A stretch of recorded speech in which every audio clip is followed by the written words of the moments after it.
Good morning students. Last time जो video बनाई थी उस वीडियो में जो फर्स्ट पार्ट मैंने पढ़ाया था उसमें मैंने आपको लाइटिंग के बारे में बताया था, आकाश से गिरने वाली बिजलियों के बारे में कि आकाश से बिजलियां हैं वो कैसे गिरती हैं, उनका क्या प्रोसेस है। हम अब तक जानते नहीं थे, अननोन थे इन चीज़ों से कि मतलब ये कैसे गिरती हैं, क्या होता है इनका मतलब मीन्स पॉजिटिव नेगेटिव क्या होता है और हमारी नॉर्मल लाइट में और उस लाइट में क्या डिफरेंट होता है, ये हम जानते नहीं थे। मैंने आपको बताया भी था कि जो पुराने ज़माने के जो लोग थे वह कहते थे मतलब कि जब बिजलियां गिर रही हैं तो शायद ईश्वर हमसे रुष्ट हो गया है, भगवान हमसे नाराज़ हो गया है, तब ऐसा कर रहा है। तो उसी क्रम को, उसी सिस्टम को हम आगे बढ़ाते हुए जो नेक्स्ट पॉइंट है हमारा वो है चार्जिंग बाय रोविंग। देखो मैंने लिखा हुआ है यहाँ पॉइंट। अब इस पॉइंट के बारे में मैं आपको बताता हूँ। देखो भैया, होता क्या है, जब मान लीजिए आपने एक रबड़ का कोई टुकड़ा ले लिया। देखो अगर एक ऑब्जेक्ट चार्ज है, एक ऑब्जेक्ट चार्ज है, अगर उस चार्ज ऑब्जेक्ट को हम दूसरे ऑब्जेक्ट जो डिस्चार्ज है उसमें हम उसके उसको उन दोनों से अटैचमेंट कर देते हैं अगर, तो वो जो डिस्चार्ज पॉइंट था उस पॉइंट में चार्ज पॉइंट से कुछ करंट ट्रांसफ़र हो जाता है जिससे वह चार्ज हो जाता है और चार्ज होने के बाद वह भी वर्क करना, मूविंग करना स्टार्ट कर देता है। जैसे कि मैंने आपको लास्ट वीडियो में भी बताया था इसके बारे में थोड़ा, कि आपने कोई स्केल लिया और इस स्केल को आप अपने हेयर्स में लगा कर और ये कई बार फ्रिक्शन किया, उसमें बार बार रगड़ने पर, उसको टच करने पर कुछ समय बाद आपने देखा था कि छोटे छोटे जो डस्ट के टुकड़े थे उनके ऊपर से आपने उस स्केल को जब गुजारा था तो वह जो डस्ट के टुकड़े थे वह उस पर चिपकने लगे थे, वह चिपकने लगे थे। अगर आप मान लीजिए कि एक पॉजिटिव वायर एक कॉपर के वायर से अटैच कर दीजिए, कॉपर की किसी छड़ से, कॉपर की किसी भी चीज़ से उसको अटैच कर दीजिए और अटैच करने के बाद आप देखेंगे कि जो डिस्चार्ज छड़ थी, डिस्चार्ज जो वायर था, वो चार्ज वायर से टच करने के बाद उसके अंदर भी करंट आ गया। तो ये इस प्रकार का जो करंट होता है ये मूविंग करंट होता है। क्या होता है? मूविंग करंट, जो दूसरे एक से दूसरे में ट्रांसफर कर जाता है। और अगर रबड़ को आप किसी चार्ज ऑब्जेक्ट से लगातार टच करने के बाद किसी डस्ट को चिपकाते हैं तो वह मूविंग करंट नहीं है, वह मूव नहीं करता, वह चलता नहीं है। ये उस रबड़ से अगर किसी और चीज़ में आप उसको ट्रांसफ़र करेंगे तो वह ट्रांसफ़र नहीं होगा। जो करंट एक ऑब्जेक्ट से दूसरे ऑब्जेक्ट में चला जाए तो वह तो मूविंग करंट होगा, और जो करंट एक ऑब्जेक्ट से दूसरे ऑब्जेक्ट में आने के बाद थर्ड पर्सन ऑब्जेक्ट में नहीं जाए तो वह मूविंग करंट नहीं होगा। वैसे नेक्स्ट पॉइंट आपका transfer of charge. Transfer of charge, अगर आपने जो मैंने भी आपको बताया चार्जिंग मूविंग में, उसमें भी हम उसी के बारे में पढ़ेंगे। जैसे मान लीजिए आपने अर्थिंग का नाम सुना होगा, अर्थिंग।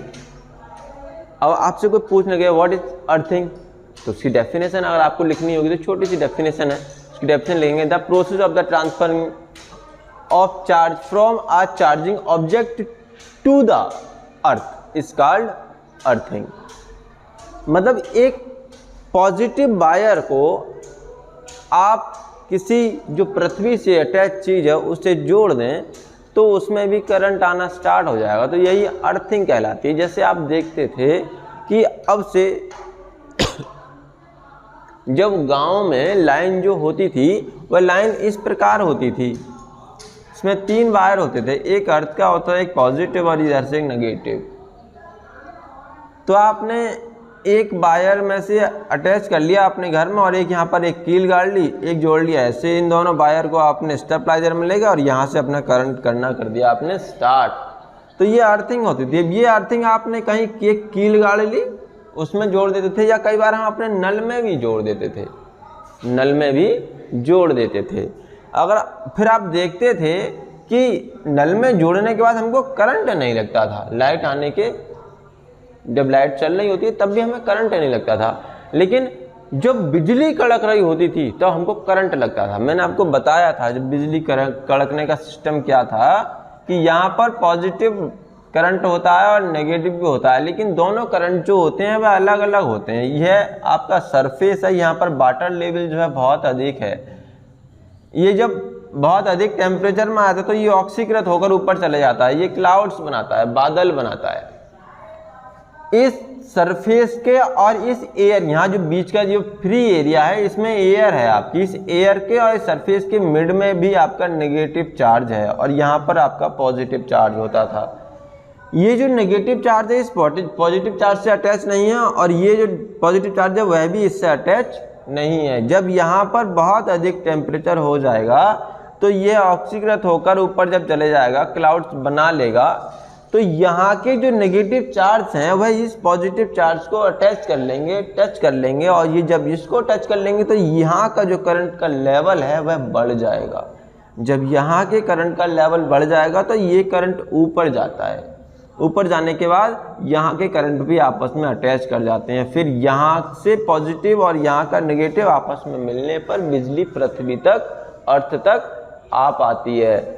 तो क्या होता है ना भैया, जब यहाँ से पृथ्वी से क्लाउड से यानी कि आकाश से बिजली जब अर्थ तक आ जाती है तो हमारा जो नल में वायर जुड़ा हुआ था अर्थ का, तो उससे भी अटैच हो जाती है, वो उससे भी उसका कनेक्शन हो जाता है। इस दौरान अगर हम अपने नल पर हाथ लगाएं या उसको टच करें तो हमें करंट का एहसास होगा, अवश्य होगा। वैसे ही आप देखते हो भैया, जब हम बिल्डिंग को बनाते हैं, बिल्डिंग में बहुत बड़े बड़े एम्पायर्स बना देते हैं हम, बहुत बड़ी बड़ी बिल्डिंगें होती हैं, आपने देखा होगा एफिल टावर, और दुनिया के भर में पता नहीं कितनी बड़ी बड़ी बिल्डिंगें बनी हुई हैं। इन बिल्डिंगों में कुछ ऐसा तो लगा होता होगा जिससे कि जो आपकी आकाशीय बिजली है वह उस पर ना गिरे, उस पर ना गिरे। मैं खुद को अपना एक एग्जांपल बताता हूँ कि मेरे बगल में ही एक पेपर मिल है, SSPL, Shakumbhari stock product limited. मतलब 2004 में 10th क्लास में था, तो उसमें उसके कंपायर में, मतलब उसकी एक चिमनी लगी हुई है, उस पर एक बिजली गिर गई थी। मतलब बिजली गिरने से उसकी चिमनी थी पूरी ध्वस्त हो गई थी, ख़त्म हो गई थी। उसके आसपास का जितना एरिया था, सरफेस एरिया, जो वहाँ जितने भी वो थे, मतलब मशीन वगैरह लगी हुई थी, वो सब फूक गई थी, सारे की सारी फूक गई थी। क्या होता है ना, जैसे कई बार हमने देखा होगा कि हमारे घर में बहुत सारे इलेक्ट्रिकल एलिमेंट्स लगे होते हैं, पंखा, TV, washing machine, AC, fridge, cooler, दुनिया भर की चीज़ें। आदमी अपनी सुविधा के लिए कुछ भी लगा लेता है। तो कई बार हमारे घर में अधिक करंट आने पर वो हमारे सारे के सारे इंस्ट्रूमेंट्स डैमेज हो जाते हैं, बेकार हो जाते हैं। तो उनसे बचने के लिए साइंटिस्ट ने कुछ तो दिया होगा, वह क्या है? देखो, आप हमको हम बता दें, जब हम अपनी बिल्डिंग बनाते हैं ना, तो उसमें एक अर्थ क्यूब के लिए एक एम्पायर लगाते हैं, एक वायर लगाते हैं, एक रडार जैसी लगाते हैं, उसको हम अर्थिंग बोलते हैं। अर्थिंग करंट, क्या बोलते हैं? Earthing current. इसको आप अगर डिफाइन करना चाहो तो उसको ऐसे बोलेंगे, earthing is the provide is the building to protect from the electric shock due to any leakage of electric current. मतलब अगर कहीं से कोई इलेक्ट्रिक करंट लीक हो रहा है तो वह उसको रोक लेगा, उसको शॉक कर लेगा, वहीं रोक लेगा, आपके घर के इंस्ट्रूमेंट से उनको फूकने नहीं देगा, बेकार नहीं होने देगा। तो ये यहाँ से हम जब आकाशीय बिजली का कोई लोड, ओवरलोड जब यहाँ हमारी बिल्डिंग पर आता है ना, तो बिल्डिंग पर ना आकर इस टावर पे पड़ता है। ये टावर उस पूरे अर्थ की को रोक लेता है, ये पृथ्वी तक ले जाता है इसको, हमारे घर के इंस्ट्रूमेंट्स में नहीं आने देता है, हमारी बिल्डिंग पर इसका कोई इफेक्ट नहीं पड़ने देता है। जब इसका इफेक्ट नहीं पड़ने देता, हमारी बिल्डिंग पर भी कोई नुकसान, हमारे लिए भी कोई नुकसान नहीं होता है, क्योंकि पृथ्वी जो आपकी अर्थ है उसका सरफेस बहुत अधिक है, तो बहुत सारे करंट को सोख सकती है, एब्जॉर्ब कर सकती है। जब जमीन से उसको हमने उसका लेवल जमीन से कर दिया तो वो करंट को पूरा जमीन ले जाता है जमीन पर, तो हमारी बिल्डिंग पर कोई इफेक्ट नहीं पड़ता है। अब इसमें देखो आपका एक नेक्स्ट लास्ट पॉइंट है लाइटिंग सेफ्टी। आप इन सारी चीजों से अपने आप को कैसे बचाएंगे? इनसे बचने का भी तो हमारे पास कुछ तरीका होना चाहिए ना। अगर मान लीजिए आप कार में चल रहे हैं, कार में अगर चल रहे हैं, कार चल रही है और मौसम बहुत खराब हो जाए, बिजली भी चमकने लगे, कड़कने लगे, तो आपको क्या करना चाहिए ऐसे टाइम पर? मतलब उससे अगर if you are travelling by car, अब बाय बस, अगर कार में है या बस में है, you are safe inside with windows and door. आपकी जो डोर और उसकी जो खिड़कियां हैं और उसका जो दरवाजा और उसकी जो विंडो है वह खुली नहीं होनी चाहिए, बंद होनी चाहिए, क्योंकि जब वह बंद होंगी तो अर्थिंग आपकी बॉडी तक नहीं आएगी और आप सेफ होंगे। वैसे तो आपको नॉर्मली मौसम खराब होने पर घर से बाहर नहीं निकलना चाहिए। अगर आप घर से बाहर नहीं निकलेंगे तो आपको कोई भी दिक्कत नहीं होगी। और मान लीजिए आप पैदल पैदल जा रहे हैं और मौसम खराब हो जाए, तो firstly finding a safe place. सबसे पहले तो आपको एक सेफ जगह ढूंढनी होगी जहां आप बिल्कुल सुरक्षित महसूस करें।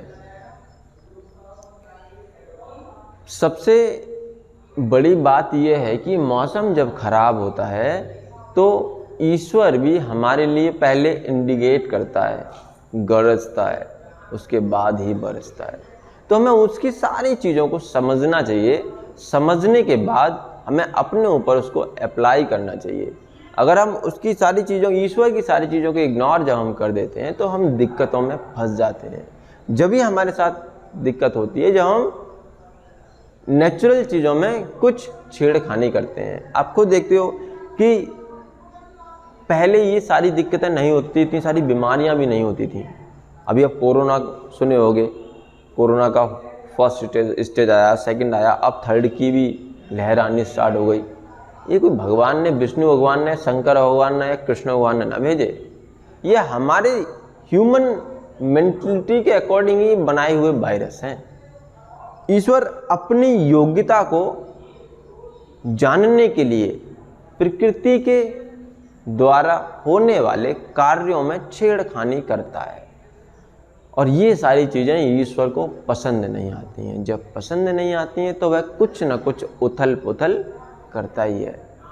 अब तुम देखते हो कि ग्लेशियर पिघलने लगे हैं। जब ग्लेशियर पिघलने लगेंगे तो धीरे धीरे क्या होगा, पानी का लेवल बढ़ जाएगा और हमारी पूरी इस पृथ्वी पर जो हम रह रहे हैं वह तुच्छ से एरिया में रहना है, बाकी सारे एरिया में वाटर ही वाटर है। जब ग्लेशियर पिघलने लगेंगे, वाटर लेवल बढ़ेगा तो किसी दिन भी कार्यक्रम समाप्त हो सकता है। तो ईश्वर पर भी श्रद्धा रखनी चाहिए हमारे लिए। हाँ, अपने आप को चेक करना चाहिए, लेकिन इतना भी नहीं कि ईश्वर को भी चेक करने लगे। तो इस वीडियो के बाद जो थर्ड वीडियो मैं बनाऊंगा उसमें आपको लिए मैं भूकंप के बारे में बताऊंगा। भूकंप क्या है, मैं आपको लाइटिंग के बारे में ठीक से बता चुका हूँ, उसमें सेफ कैसे होना है, आप अपनी बिल्डिंग में लाइटिंग से कैसे बचेंगे, अपनी बिल्डिंग को कैसे सुरक्षित करेंगे और आप अपने आप को कैसे सुरक्षित करेंगे अगर आप किसी कारणवश कहीं फंस जाएं।